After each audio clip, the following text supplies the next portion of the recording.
우리 하나님의 말씀 보도록 하겠습니다. 요한복음 8장 1절부터 11절까지 말씀을 보겠습니다.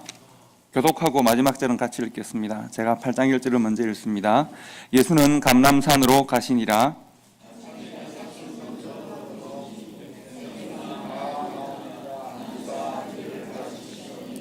서기관들과 바리새인들이 음행 중에 잡힌 여자를 끌고 와서 가운데 세우고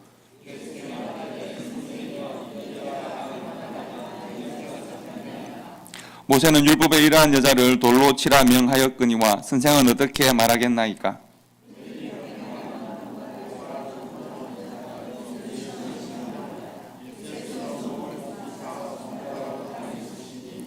그들이 묻기를 맞이 아니하는지라. 이에 일어나 이르시되 너희 중에 죄 없는 자가 먼저 돌로 치라 하시고, 그들이 이 말씀을 듣고 양심의 가책을 느껴 어른으로 시작하여 젊은이까지 하나씩 나가고 오직 예수와 그 가운데 섰는 여자만 남았더라.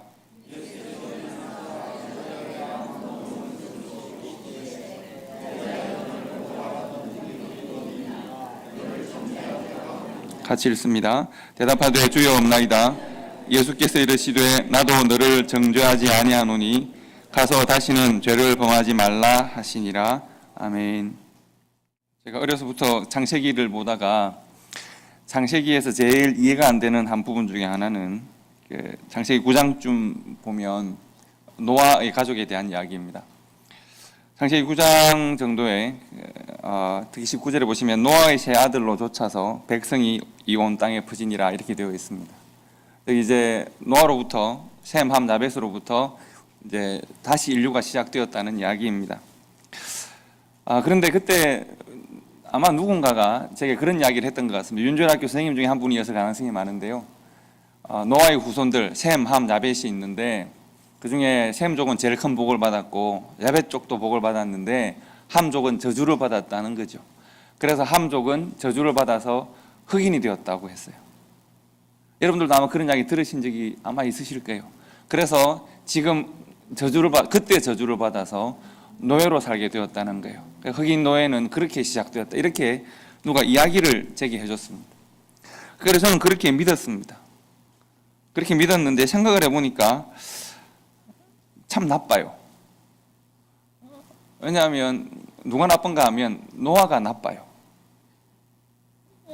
누가 실수를 했느냐 하면 노아가 홍수 이후에 첫 추수를 해서 이제 포도를 거두어서 포도주를 담아서 자기가 마시고 더우니까 옷을 벗고 자다가 아들들이 아버지의 수치를 보게 되었다. 그런데 아들 중에 누군가 좀 특히 함이 평소에 좀 유쾌한 친구였던지 주의가 좀 부족했던지 아버지를 수치스럽게 했다는 것인데, 그렇다고 그 결과가 아들의 모든 후손들이 흑인으로 변해가지고 이렇게 벌을 받는다 이러니까 어린 마음에 이게 너무 불공평하고 옳지 않게 느껴졌었습니다.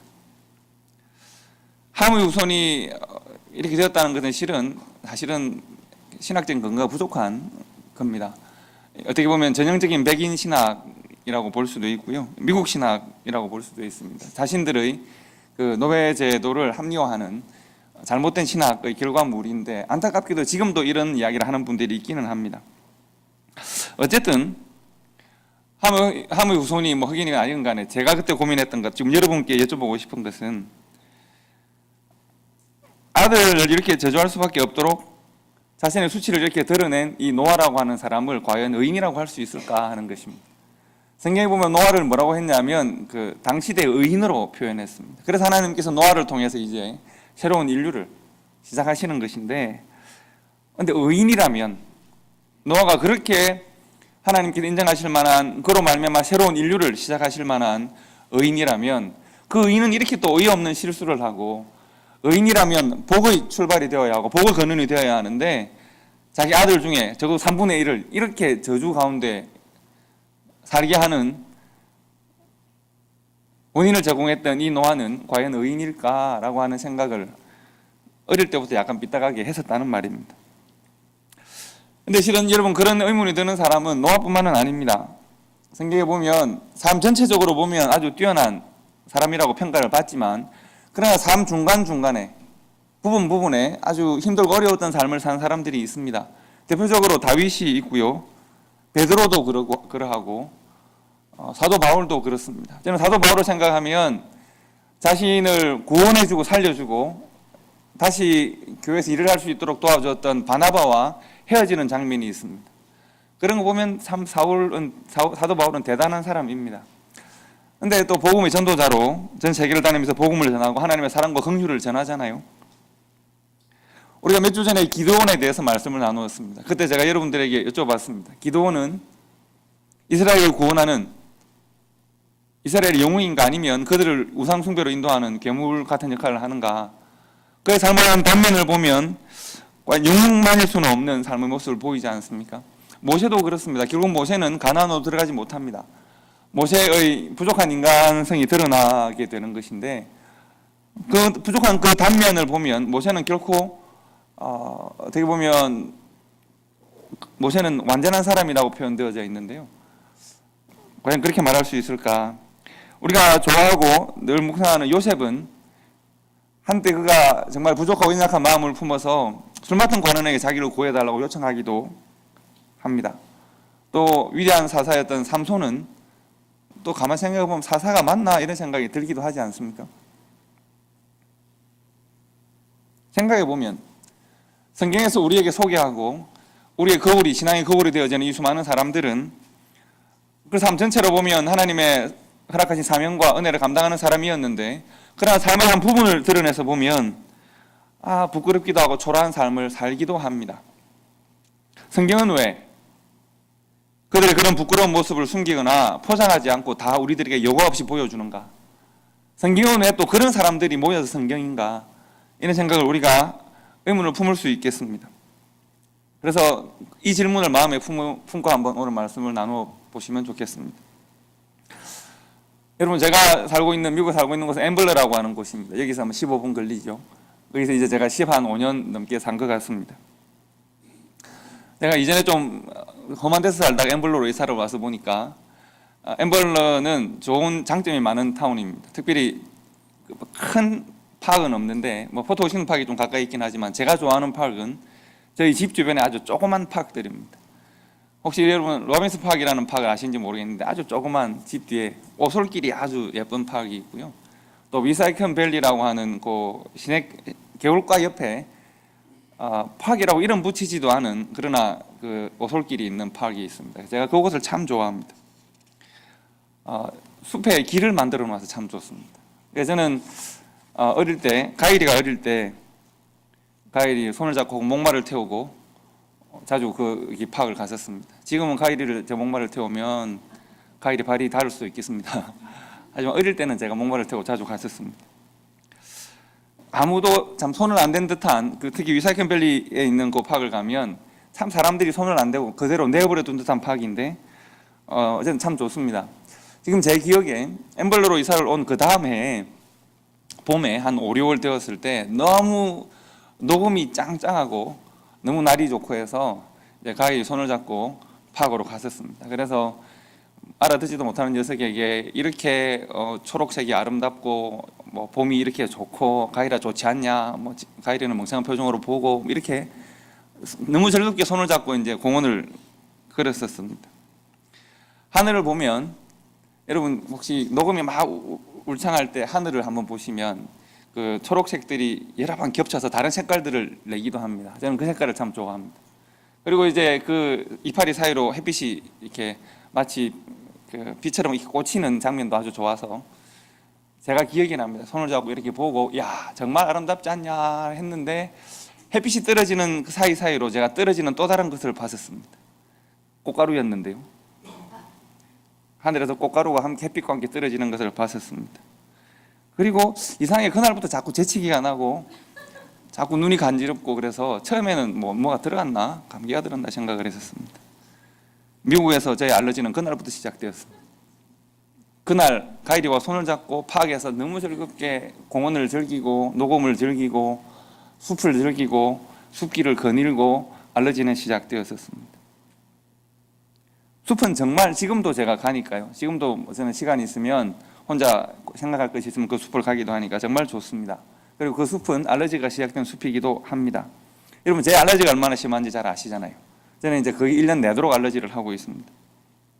하지만 제가 그 숲에 제가 간 것을 후회하지는 않습니다. 숲은 여전히 아름답고 알러지는 심합니다. 그러나 저는 계속 그 숲을 가서 숲길을 가고 생각하기도 합니다. 제가 지난주에 여러분과 함께 나눈 말씀이 성도 보통시의 디테일이라는 말씀이었습니다. 지금 7조 8조 정도 성도 보통시라는 제목으로 여러분과 함께 말씀을 나누는 것은 특별한 사람이 하나님을 믿는 것 아니고, 특별한 사람이 특별한 일을 하는 것 아니고, 우리가 그저 옆에 있는 사람과 다르지 않은 한 사람에 불과한데, 아주 보통스러운 사람에 불과한데, 하나님의 뜻이 내게 임하고 하나님의 말씀이 내게 임했을 때 내가 하나님의 뜻을 따라가면 내가 하나님의 사람으로 하나님께서 나를 통하여 큰 일을 하신다는 그런 생각이 있습니다. 그래서 성도 보통시라는 제목으로 계속 말씀을 나누는데요, 지난주에는 디테일이었습니다.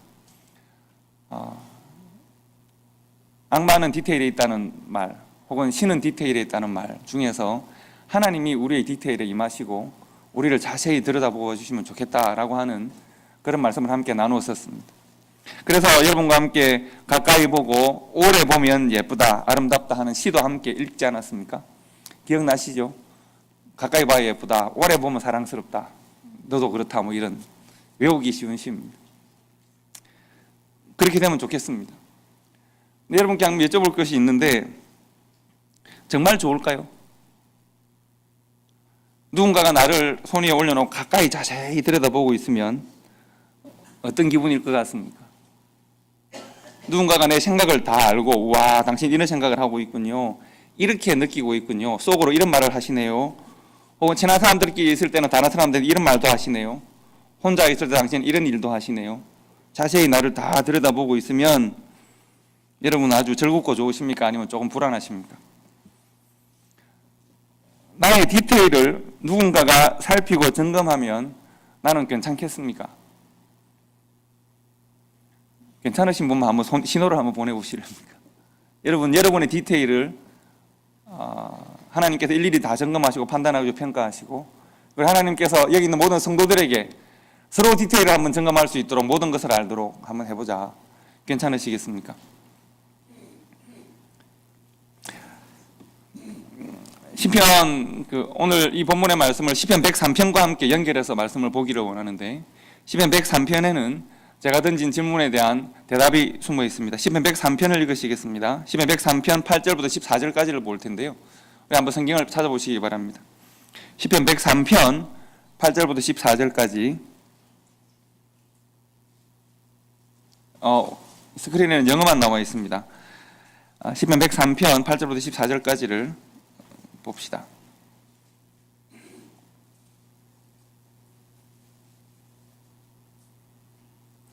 우리 다 같이 한번 한 목소리로 8절부터 14절까지입니다. 다 같이 읽겠습니다.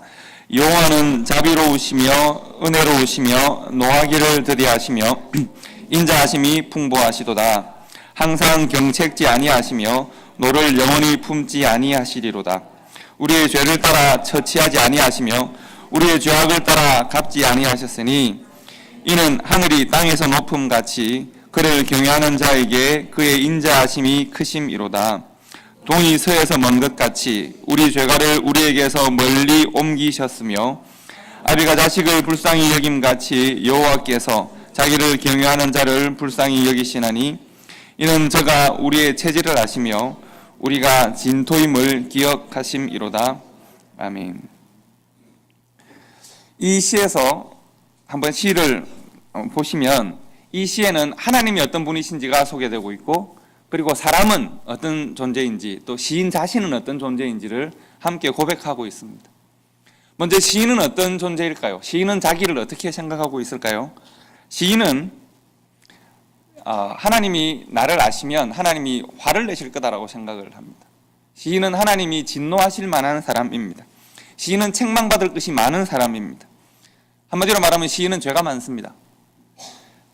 시인은 그 죄를 따라서 하나님께서 갚으신다면 내가 감당할 수 없겠다라고 생각하는 사람입니다. 시인은 아주 불쌍합니다. 시인은 자기 스스로 생각할 때 진토와 같다, 즉 흙과 먼지와 같다고 스스로를 평가하는 사람입니다.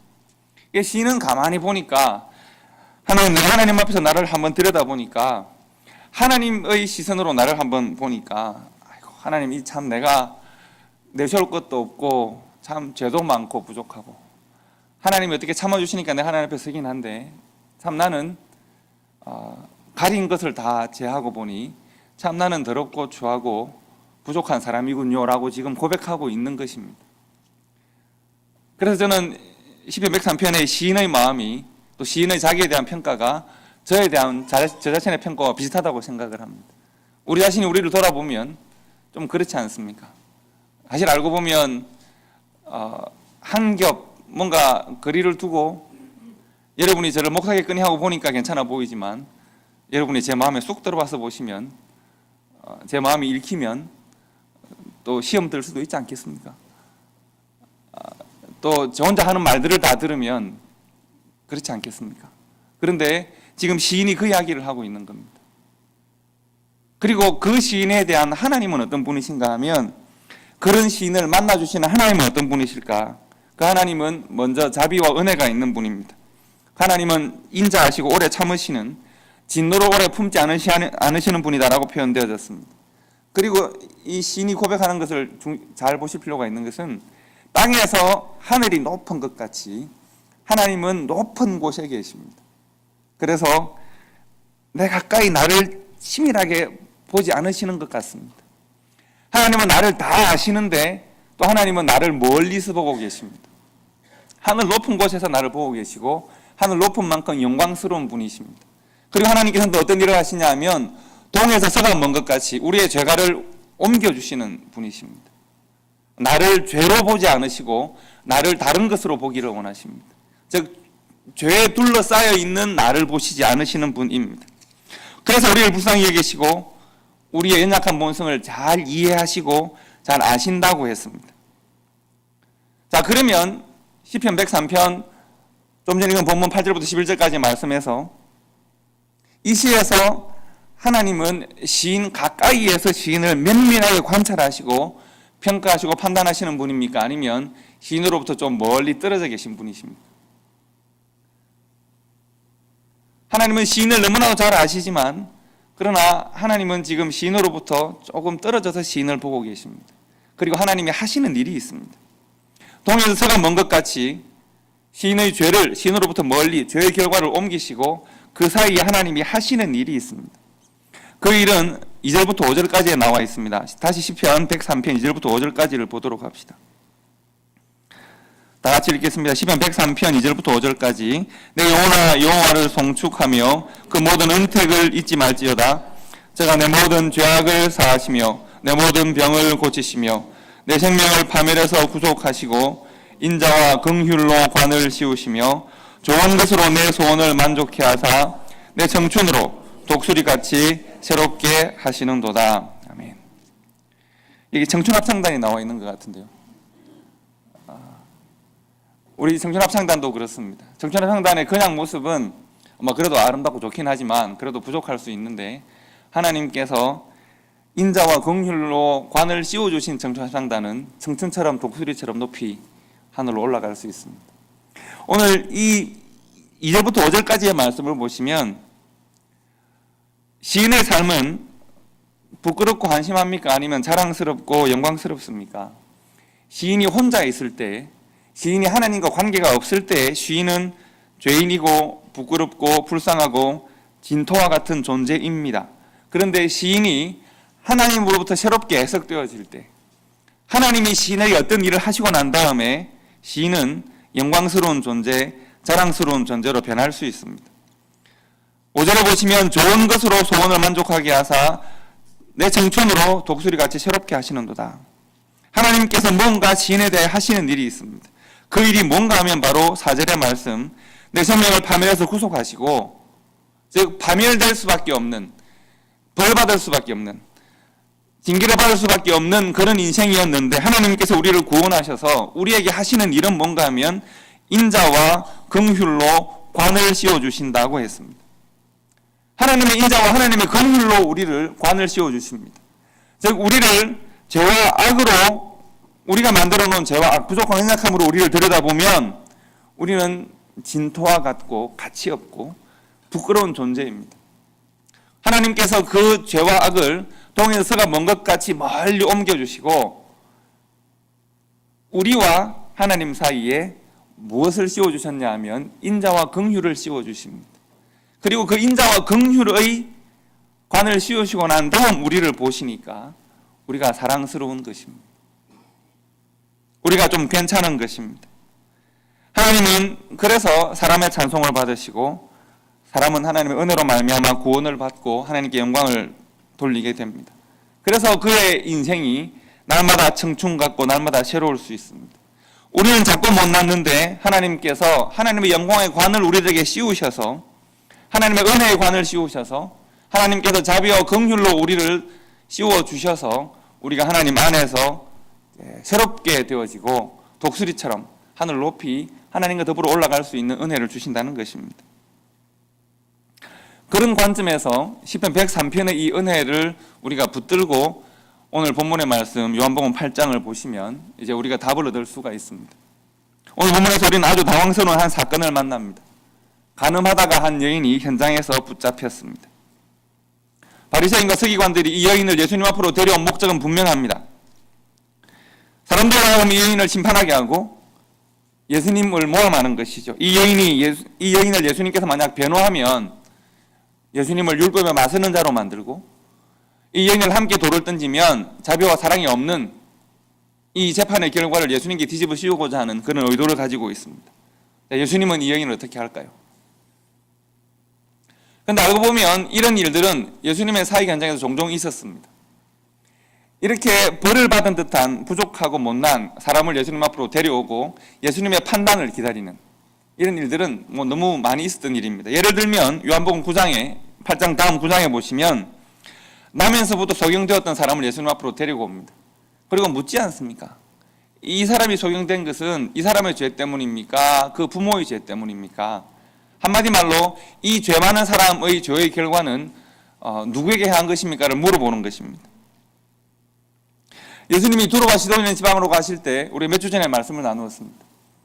두로와 시돈으로 가신 목적은 뭔가 하면 한 여인을 만나기 위한, 이방 여인을 만나기 위한 것이었습니다.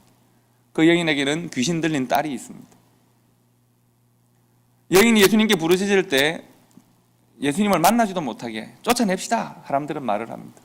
그리고 그 여인은 스스로 개가 되어도 좋으니 주님의 은혜를 구한다고 말을 합니다. 예수님께 주님의 만져주심을 바라고 많은 부모들이 아이를 데리고 옵니다. 우리 아이 좀 만져주시기를 바라고. 그런데 제자들은 다 쫓아냅니다. 이 아이들이 보잘것없이 귀찮게 다 쫓아내죠. 여러분, 이런 현상들을 보시면 예수님 앞에 나오는 이 여러 가지 사건들에 나오는 사람들, 이 사람들에게 공통점이 있습니다. 비슷한 면들이 있습니다. 우리가 지난주에 말씀을 나눈 대로 이 사람들을 자세히 들여다보면 예를 들면 가늠하다 붙잡힌 여인이나 남의 또 소경된 사람이나 혹은 귀신 들린 딸 혹은 딸을 데리고 있는 어머니나 혹은 아이들을 데리고 나오는 이 부모들이나 자세히 보면 예쁠까요? 오랫동안 보고 있으면 사랑스러워질까요? 그들의 죄는 사라지고 부족함도 다 사라질까요? 그들의 일상의 삶과 조건들을 가까이 들여다보면 정말 사랑스럽고 그 가치가 정말 확인이 될까요? 안타깝게도 그렇지 않을 가능성이 많습니다. 그래서 그들은 무시당하고 멸시당합니다. 사람들이 그들을 가까이에서 그들을 판단합니다. 그래서 죄밖에 없네. 이 사람들은 참 부족하고 연약한 사람들이고 구원의 가능성도 없는 것처럼 보인다고 생각할 수도 있습니다. 자세히 보니까 더 그렇다고 말할 수도 있습니다. 그리고 지금 예수님은 사람들과 함께 한 여인을 둘러싸고 있습니다. 사람들이 이 여인을 자신들의 손바닥 위에 올려놓고 자세히 보고 있습니다. 너 무슨 일 했니? 너 얼마나 지저분하고 악한 삶을 살았니? 얼마나 죄 많은 여인인데 다들 손가락질하고 그야말로 한 손에 올려놓고 한 손으로 손가락질하고 있는 상황일 수도 있습니다. 그런데 예수님은 이 여인을 부끄럽게 하지 않고 예수님은 그들과 지금 다른 판단을 하고 있습니다. 오늘 본문을 보시면 예수님께서는 그 여인에 대하여 단 한마디 정죄하는 말이나 수치스럽게 하는 말을 하지 않습니다. 예수님께서 그 여인의 죄를 몰랐을까요? 악을 보지 않았을까요? 사람들이 손바닥 위에 여인을 올려놓고 판단하고 정죄할 때 그녀의 수치를, 그 여인의 수치를, 그 여인의 죄를 떠들고 율법으로 판단할 때 예수님은 왜 그 여인을 함께 판단하고 정죄하지 않고 침묵하시고 조용하게 글로 바닥에 쓰실까요? 그리고 그들이 거듭 묻자 조용하게 말씀하시기를 너희 중에 죄 없는 자가 돌로 치라 말씀하시고 다시 바닥에 글로 쓰십니다. 그 현장에서 돌을 들 수 있는 유일한 자격에 있는 한 사람이 있다면 예수님 아니겠습니까? 근데 예수님께서 그녀를 수치스럽게 만들지 않습니다. 오히려 손바닥 위에 한 여인을 올려놓고 조롱하고 비판하고 정죄하는 사람들에게 그 여인을 내려놓고 한 걸음 물러설 것을 말씀합니다. 자세히 들여다보지 말고 좀 멀찍이 서서 보자라고 말씀하십니다.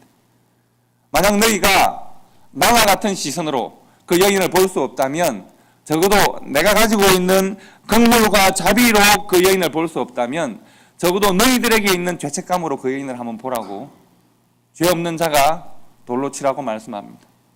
그 사람들을 그들의 죄책감의 그리만큼 물러서게 만드십니다.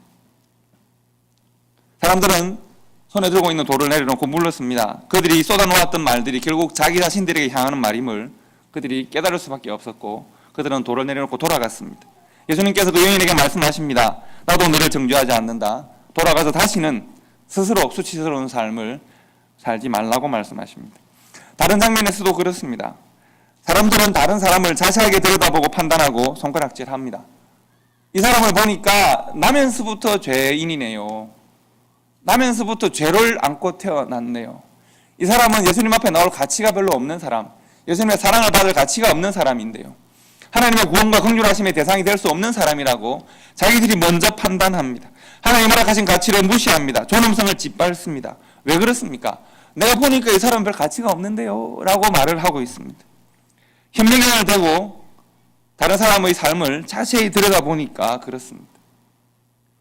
여러분 오늘 교회 오신다고 다들 예쁘게 꾸미고 오셨지만 화장하시고 이렇게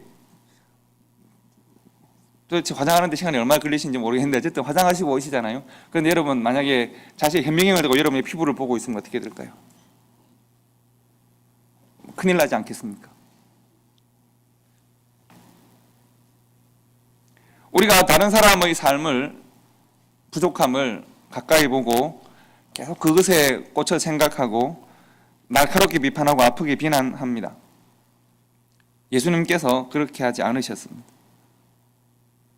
예수님께서 하신 방법이 아닙니다. 예수님께서는 하나님의 긍휼하심과 자비하심으로 관을 씌우고 보셨습니다.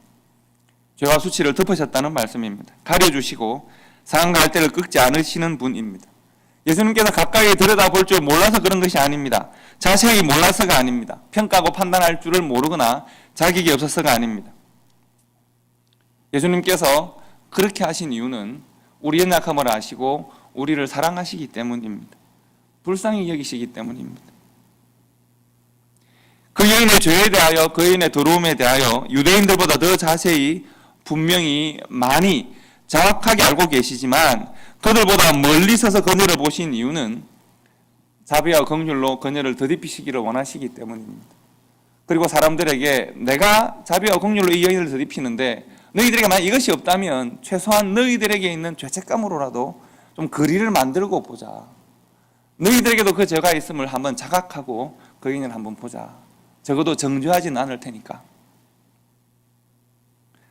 예수님께서 그녀를 보시고 말씀합니다. 내가 너를 수치스럽게 너를 정죄하지 않을 테니 너 스스로를 부끄럽게 하지 않는 삶을 살아가자라고 권면하십니다. 시편 103편에서 시인이 고백한 것처럼 그녀의 생명을 파멸해서 구속하시고 인자와 긍휼로 관을 씌워주시고 그녀로 하여금 독수리처럼 하늘을 비상할 수 있는 새로운 힘을, 사랑의 힘을 그녀에게 공급하시는 것입니다.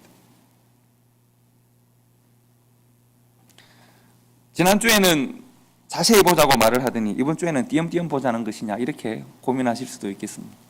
예, 그렇습니다. 우리는 자세히, 가까이, 디테일하게 봐야 할 것이 있고 멀리, 띄엄하니 봐야 할 것이 있습니다. 무엇에 대해 우리가 자세하게 봐야 할까요?